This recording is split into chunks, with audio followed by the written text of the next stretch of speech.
Jadi kira-kira kalau saya bilang ya harus 3 kali lipat lah naiknya jumlahnya. Nah caranya gitu. Prabowo kan minta 140.000 dokter gitu ya Pak. Terus kampus kedokterannya juga kudu internasional, itu gimana Pak?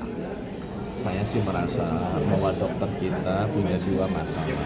Satu, kurang distribusinya nggak baik. Jadi dua-duanya mesti diadres. Ya.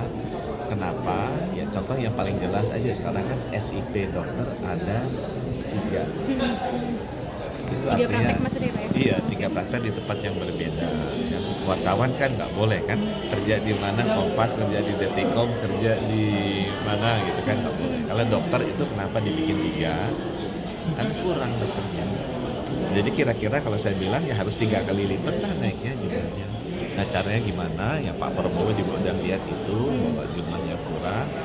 Dan kita harus memang buka yang lebih banyak supaya orang-orang bisa masuk tanpa mengurangi kualitas. Bisa kok di luar negeri produksi dokternya negara seperti Korea yang cuma berapa penduduknya 1/6/5-nya kita, dokter spesialisnya produksinya lebih banyak dari kita. Itu hitungan untuk buat kampus baru ini bisa Pak? Nah kalau itu mungkin ranahnya Kemendikti ya. Tapi kalau kita sebenarnya menginginkan agar ya minimalnya jumlah dokter kita harus 1/1000 ya, dokter umumnya kan itu kan jadi 280.000. Itu kan rata-rata lower middle income country ya.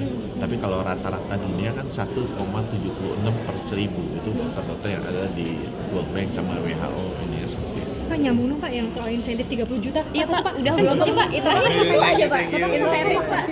Udah belum perpres 30 juta itu kan udah dari Agustus 2020 kan Pak. Udah jalan. Baru naik lagi, apakah memang belum implementasi atau belum? Implementasinya waktu itu karena di tengah tahun itu dikasihkan ke Pemda lewat DA dan nggak semua jalani. Biasalah ini kan kalau ada peraturan baru mereka merasa ini mau dipakai yang lain.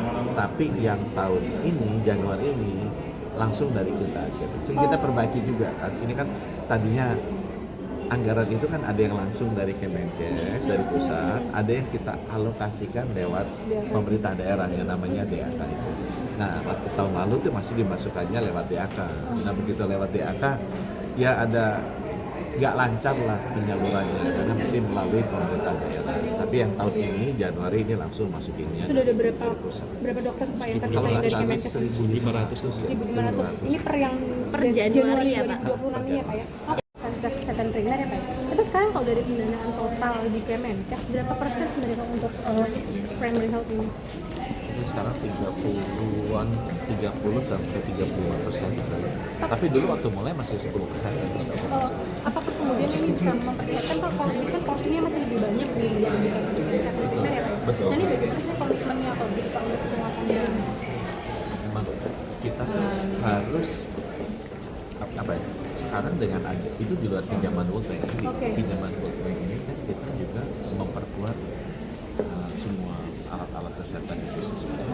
Jadi dengan itu sih harusnya by nature juga emang treatment di ini kan lebih murah. Di primary-nya? Treatment di primary kan lebih murah, alat-alatnya jauh lebih murah. Jadi dengan yang kita spendingnya misalnya 30% dari yang di rumah sakit, itu dapatnya mungkin 10.000 khusus mas. Jadi rumah sakit kan cuma dapat 540. Jadi yang penting buat saya sih bukan real angkanya, tapi benar-benar fasilitas karena layanan promotif, preventifnya atau imunisasi sama screening bisa terjadi.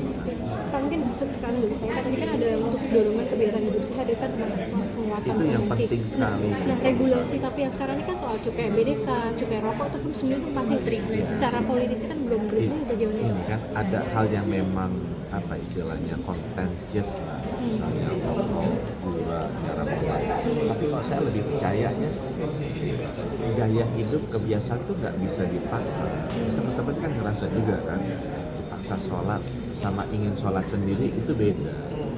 Jadi harusnya yang kita dorong adalah masyarakat sadar sendiri bahwa dia harus hidup sehat. Nah, misalnya contoh, saya di sosial media yang paling laku kan yang makan rebus-rebusan kan. Dan begitu dijalani seperti itu aja sederhana. Semua orang mau makan rebusan. Kedua, saya ngomong misalnya mengenai telur itu Pak? Enggak yang merokok. Oh iya, merokok. menurut saya itu sangat efektif bandingkan ucapannya tuh melarang merokok, kasih financial punishment yang besar. Kenapa? Karena dengan melihat itu orang akan merasa sadar dan ya udahlah saya nggak mau merokok. Aku rasa jauh lebih kuat, lebih powerful kalau kita bisa membuat yang bersangkutan yang pengen hidup sehat, yang bersangkutan yang tidak pengen merokok, yang bersangkutan yang tidak pengen makan gula dan garam lemak yang banyak. Nah ini memang butuh taktik, strategi komunikasi yang baik. Nanti mudah-mudahan teman-teman wartawan juga bisa membantu. Ambil angle-nya ke situ, jangan angle-nya melarang, menghukum, mempenalize, tapi dengan memberikan ya udah akan hidup sehat, usia lebih panjang, dan itu masuk ke hatinya masing-masing. Mungkin saya nggak bagus ucapannya, tapi mudah-mudahan teman-teman mengerti bahwa itu saya rasa sih lebih efektif daripada melarang, menghukum. Gitu ya. Pak, mau nanya soal Dari Kemenkes ada idealnya nggak Pak? Apanya? UMBG selama Ramadan kalau dari Kemenkes ada idealnya nggak Pak? Kita kan pernah kasih ke Badan Gizi Nasional mengenai panduan gizi makanan dan gizi yang seimbang itu seperti apa. Kita sih stick ke situ terus. Apa itu Pak? Boleh nggak Pak di-share? Nggak mau. Oh, oke. Tapi ada bukunya. Nanti kalau minta ke teman-teman di sini bisa dikasih bukunya gizi yang seimbang. Aku mau. Download Tribun X sekarang. Menghadirkan lokal menjadi Indonesia.